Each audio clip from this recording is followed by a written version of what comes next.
He thought he'd saved his daughters by keeping the house quiet. Then the singing started.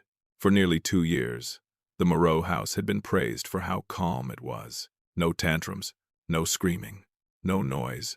Doctors called it progress. Staff called it discipline. And Alistair Moreau believed he had done the right thing. After his wife disappeared from their lives, specialists advised structure, low stimulation, predictability, quiet. So he gave his daughters exactly that. Esme, Leora, Brenna, 3 little girls who followed rules perfectly, who spoke softly, who never sang. By the time Paulette Brown arrived, the house ran like a schedule, efficient, peaceful, controlled.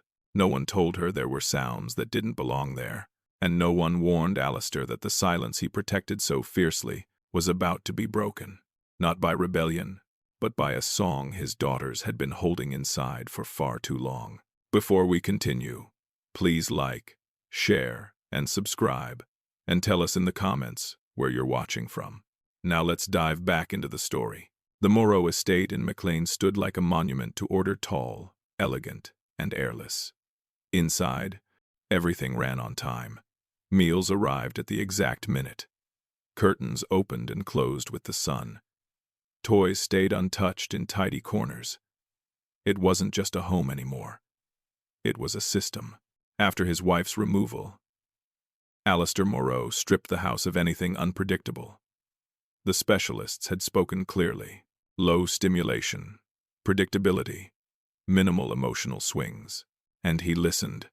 God, he listened. No loud cartoons, no finger painting, no sudden laughter. He kept chaos outside and calm locked in. The triplets, Esme, Leora, and Brenna, adapted faster than anyone expected. 4 years old, and they already moved like shadows. Soft, compliant, always watching. They whispered instead of talking. They walked instead of running. They smiled politely instead of erupting into giggles. Visitors praised them. So well-behaved, so emotionally intelligent, so peaceful.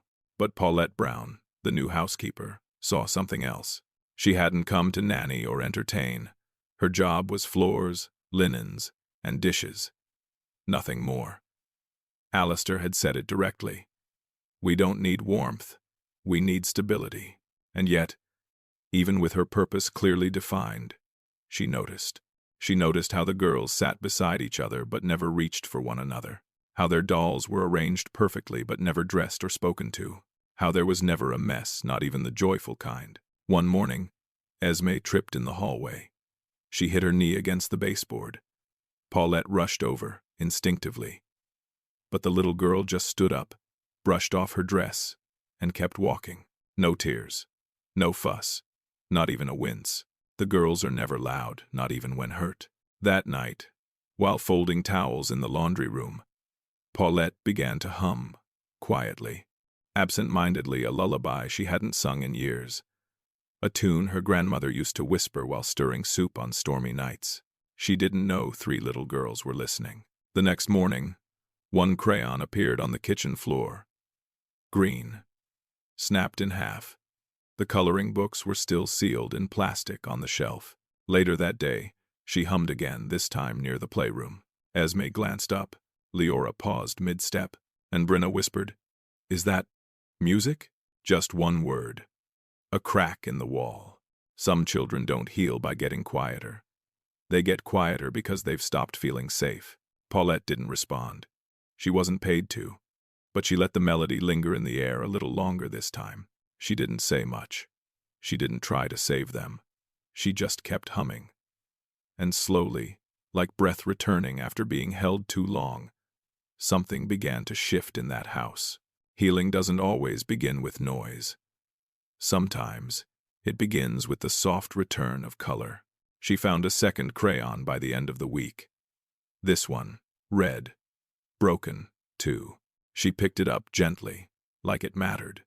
If you think silence is always golden, ask yourself who had to go quiet to keep the peace. The house hadn't changed. Not really. The curtains still opened on time. The meals still arrived perfectly plated.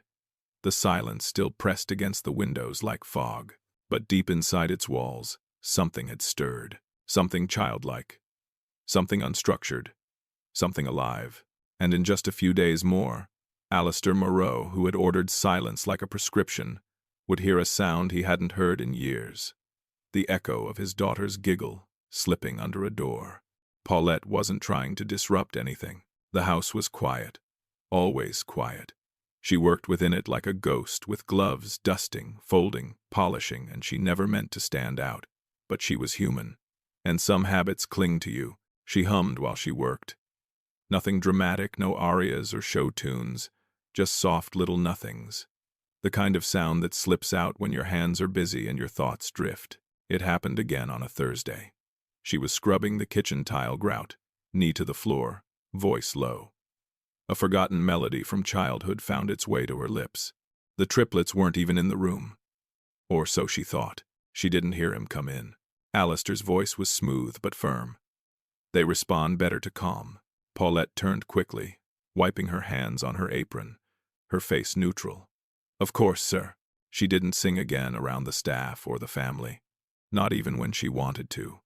She folded her voice, the way she folded bedsheets, sharp corners, no fraying edges. But when she was alone behind closed doors, in the laundry room, or on the back staircase, she let it return. Just a hum, barely a ripple. And yet, they heard it. The triplets never sought her out, but they always paused when the notes found them. Leora would freeze mid-draw. Esme's head would tilt ever so slightly. Brenna's fingers would twitch on her stuffed rabbit's ear. They didn't smile. They didn't move.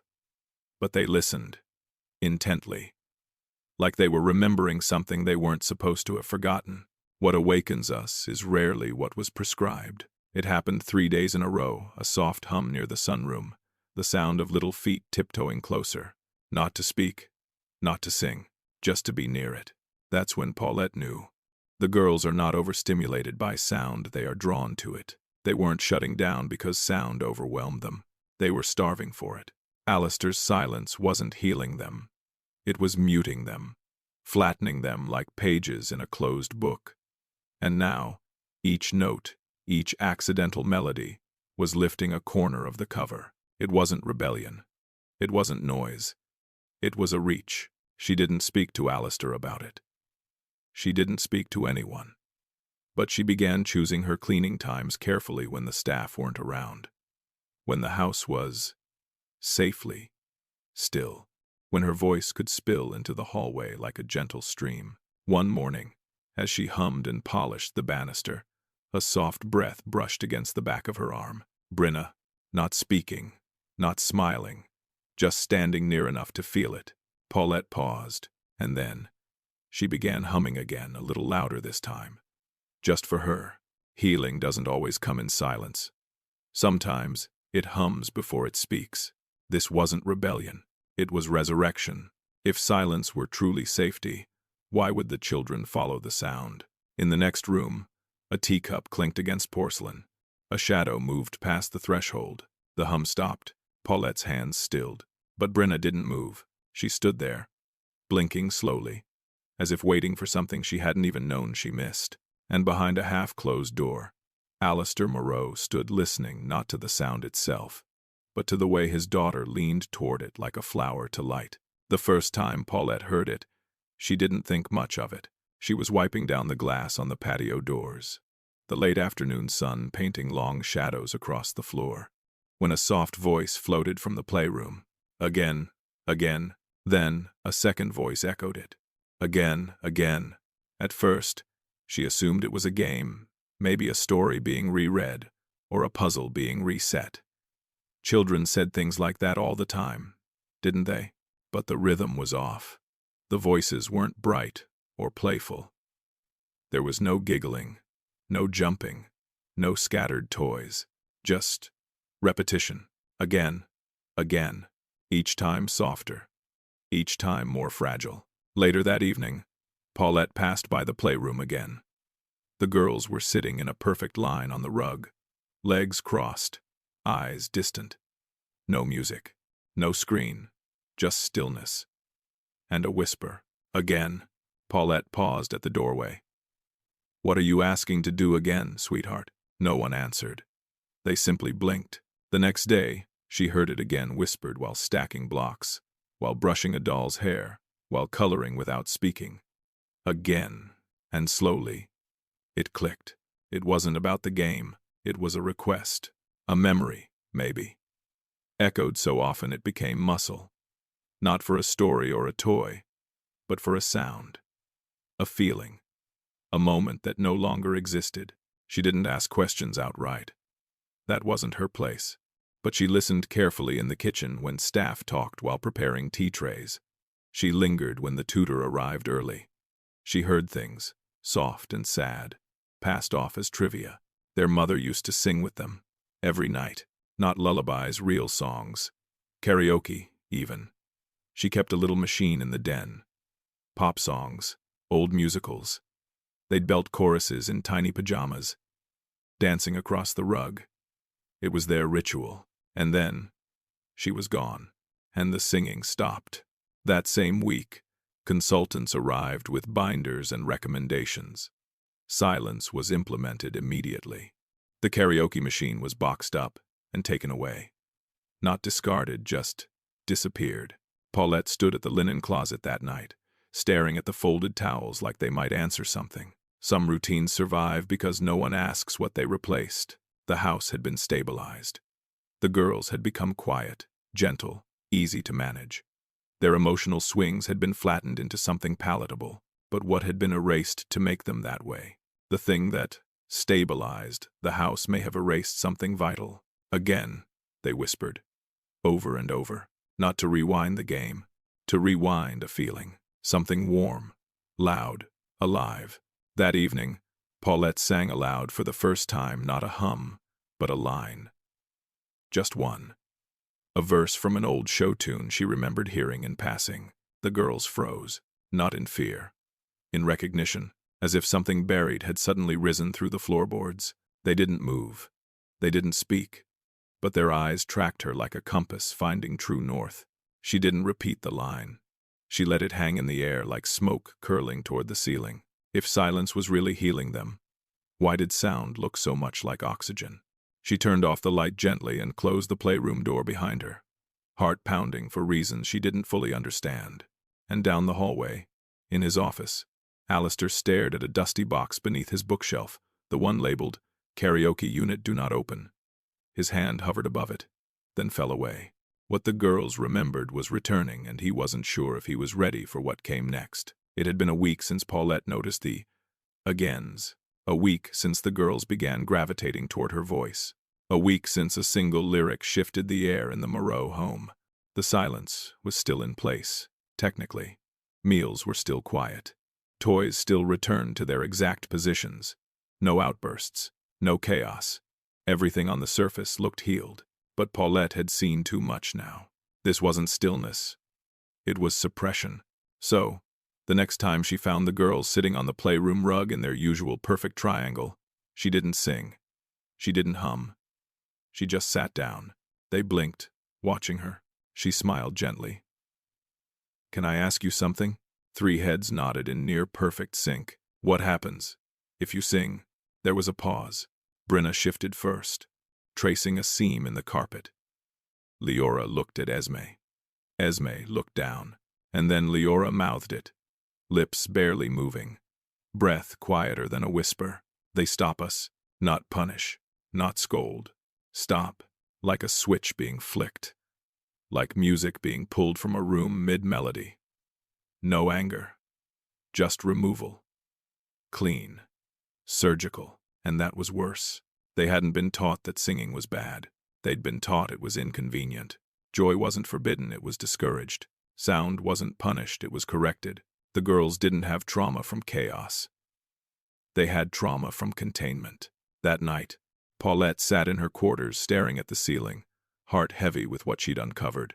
How many times had adults praised these girls for their composure, for their manners, for their sweetness, and how many of those traits were not natural temperament but survival? Not all wounds come from harm. Some come from control. The next morning, she tried something different.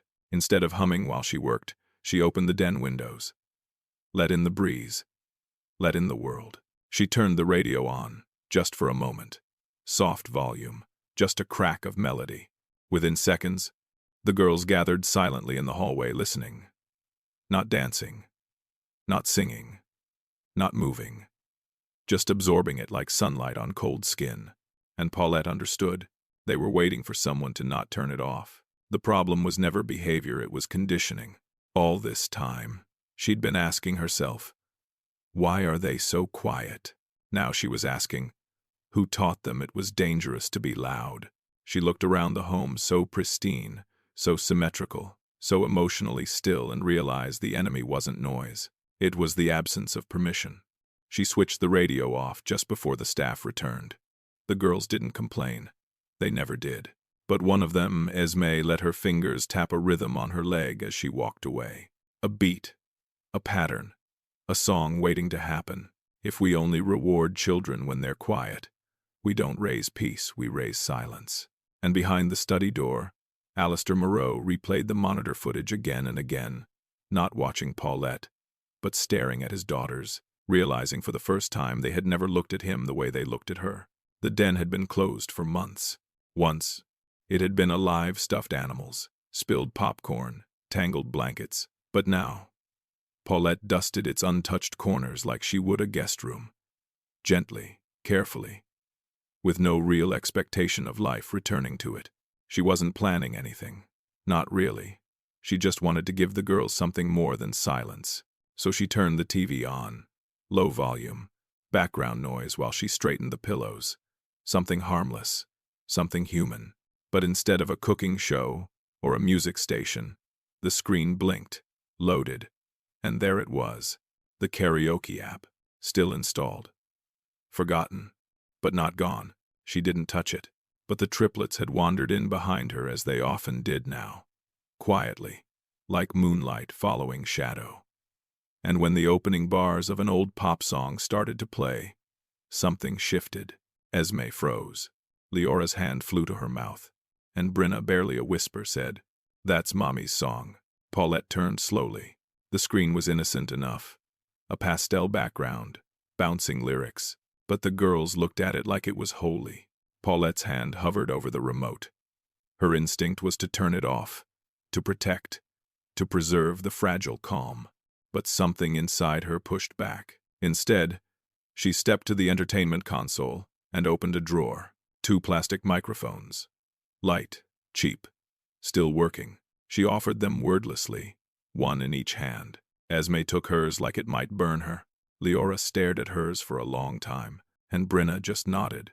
The song began. Off-key, out of sync, tentative, careful. The way you touch a photo you're not sure you're allowed to remember. They didn't perform.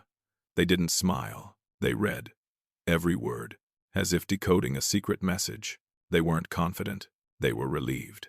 Like someone had finally unlocked a room they'd been trapped inside. Paulette stood completely still, her throat tight. And then, from the hallway footsteps, she turned too late. Alistair stood at the doorway. He didn't speak, didn't blink. The music played on. The girls didn't see him yet. They were focused, eyes flicking from screen to screen, voices shaky but steady. He had never seen them like this, not since the day she left. And now, here they were, off-key, off-beat, alive. Sometimes what we call peace is just quiet pain. He had thought he was protecting them, but he saw it now. The house hadn't healed them. It had trained them to disappear, and they had obeyed, faithfully, without protest, until now. The chorus hit clumsy and full of effort, and one of the girls smiled, just briefly, like the sun peeking between clouds. Paulette still didn't speak. She watched Alistair. He didn't interrupt. He sat down, and for once, the silence wasn't heavy. It wasn't suffocating. It was simply waiting. Not all resurrection is sudden. Some of it begins off-key. If joy looks messy, it's because it was never supposed to be neat. As the final note faded, Leora turned to Paulette and whispered, "Can we do it again?" And from behind them, Alistair quietly answered, "Yes." Alistair Moreau had walked into the den prepared to correct something. He didn't know what, but in his world, deviation always required correction. It was how order was kept. how disasters were prevented, how everything had held together after she left. But when he saw them, 3 small girls clutching microphones with hands too small for grief, he didn't speak. He stepped back, not just physically, something deeper. The house was filled with sound again. Imperfect, untrained, raw, and somehow it didn't break anything. He stood in the doorway, silent, as the screen rolled lyrics they could barely keep up with. They fumbled the verses, missed beats, tripped over words, but they were trying. They were reaching for something, not just memory, but presence, their own, each other's, and he had almost stopped it. He remembered the meeting, the specialists, the calm-voiced professionals with their binders and gentle warnings, minimal stimulation, routine over spontaneity, low emotional exposure. He remembered repeating those phrases like scripture, defending them, enforcing them, for their good, he'd said, for their peace, for stability, but no one ever told him the cost. They had given him a model for containment, not healing. He watched Paulette gently take the microphones when the song ended. She didn't celebrate. She didn't praise. She simply held the moment, like it was too delicate to speak over. Then, she stood. She didn't look at him. Not directly, but she felt his presence. Anyone would. Her hands tensed slightly, as if bracing, preparing for consequences, for the weight of authority descending. But he said nothing, because he could say nothing. The words felt irrelevant now. Sometimes the loudest truths are the ones that leave you speechless. Paulette turned toward the door, expecting to be dismissed. Instead, he stepped aside, let her pass. The girls watched him, still seated, still clutching nothing as if it were everything. They weren't afraid, just waiting. For once, he had no instruction to give, no line to draw, no boundary to reinforce, just the echo of lyrics still hanging in the air like perfume. Control or presence, he couldn't have both.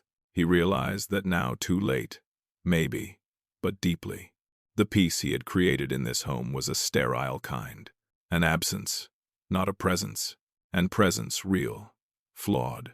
Human presence came with noise, with mess, with unpredictability, with children who dared to sing. He stood in the quiet den long after everyone else had gone. The karaoke machine idled on the TV. A single lyric still blinked at the bottom of the screen, waiting to be sung again. And for the first time in years, he didn't want the silence back. What if the very thing he tried to eliminate was the only thing keeping them connected? Some homes fall apart loudly. Others do it so quietly, no one hears the shatter until the light starts leaking through. The next morning, Paulette returned to find the microphones left out and a new set of batteries on the table beside them. The microphones were still there the next morning, not put away, not hidden, not erased.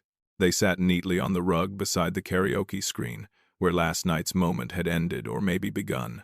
Next to them, fresh batteries. Paulette saw them first. She said nothing, just noted the detail, the quiet offering. The triplets noticed too. They moved with caution, not fear, but uncertainty. Children feel absence quickly, but they learn to mistrust change even faster. But then came the question, soft, from the hallway. Can I stay?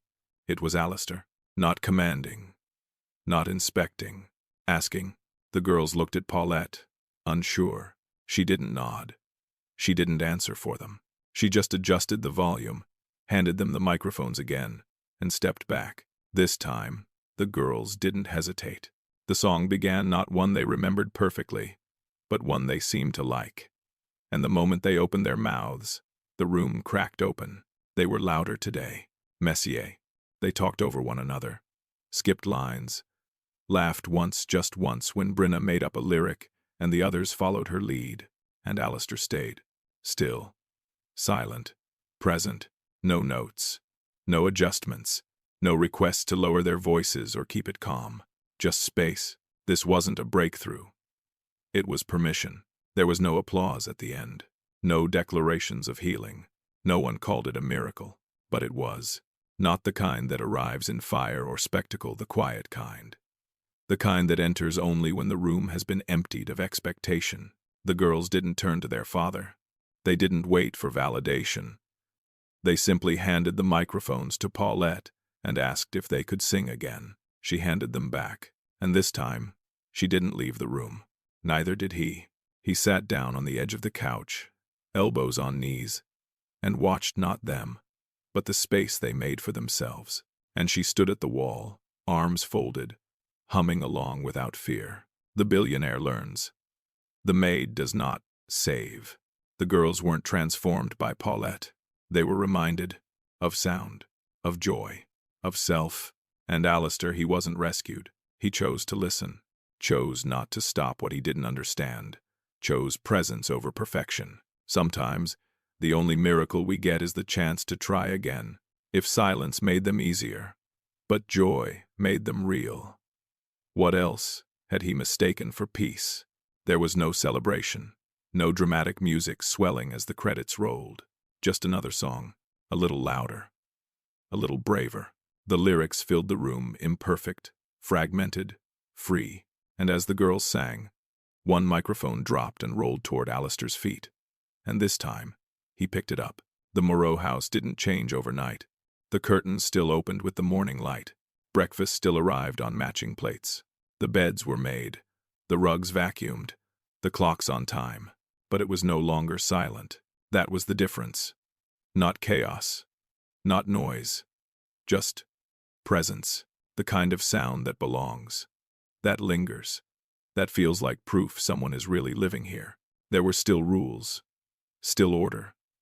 The children weren't bouncing off the walls, but they laughed now, more often than they spoke. And when they did speak, it was often with their eyes, with glances, with giggles, with trust. Karaoke didn't become a ritual again. It wasn't installed into their daily routine. It simply existed there when they needed it, sometimes after dinner, sometimes not for days. And that was enough, because now, when one of the girls reached for a microphone, no one flinched, no one quieted the room, no one looked away. They were never asked to keep it calm. They were simply allowed. Not every miracle is loud. Some only return what was taken quietly. Paulette remained in the house. Not promoted, not redefined, just trusted. There was no speech, no formal moment of recognition, but her name carried differently now. When she entered a room, the air didn't stiffen, it relaxed. She never claimed to have changed anything, but the girls knew. So did Alistair. He gave fewer instructions now, fewer lists, fewer plans. He listened more than he spoke, and when he did speak, it wasn't to enforce. It was to understand. One afternoon, Esme ran into the kitchen with paint on her hands. Leora followed, breathless with laughter. Brenna was trailing behind, still singing half a chorus under her breath. They were loud, not wild, not disobedient, just alive. The house didn't collapse. It held them, and in that holding, something sacred returned, not as a spectacle, but as a steady pulse beneath the walls. Some stories don't need applause. They need us to notice sooner. The staff still whispered about how well-behaved the girls were. But now, the tone had changed. She smiled at me. One gardener had said, blinking like it was magic. She waved from the window, said another. I heard them singing. Real singing. It was never perfect. Some days were still quiet. Some days, the microphones stayed in their drawer. But the silence no longer felt like absence. It felt like rest. And when the music returned, it wasn't to fix anything. It was there simply because they wanted it. This wasn't a happy ending. It was a living one. And in the stillness of a Tuesday morning, Paulette passed the study door and heard Alistair humming off-key. Barely audible, but humming.